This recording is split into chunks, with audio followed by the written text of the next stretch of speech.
అంతకుముందు sugar tablets నేను ఎక్కువగా వాడేదాన్ని.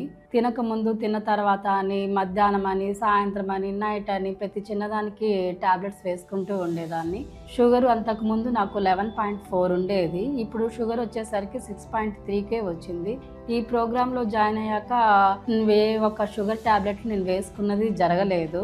90 డేస్‌లో అసలకి నేను ఏ ఒక్క రోజు షుగర్ టాబ్లెట్ వేసుకున్నది లేదు, జరిగింది కూడా లేదు. ఇప్పుడు కూడా షుగర్ టాబ్లెట్ వేసుకోవడం అనేది నేను అసలు వేసుకోవడమే పూర్తిగా మానేశాను. షుగర్ ఉంటే ఎన్ని ప్రాబ్లమ్ ఫేస్ చేస్తామో అందరికీ తెలిసిన విషయమే. అలాంటిది నేను షుగర్ టాబ్లెట్స్ అసలు మానేస్తానని కల్లో కూడా అనుకోలేదు. అలాంటిది నేను షుగర్ టాబ్లెట్స్ పూర్తిగా మానేయడం జరిగింది. షుగర్ టాబ్లెట్స్ వేసుకుంటేనే జీవితాంతం మనం బతుకుతాము అనేది పెద్ద అపోహ మాత్రమే అది.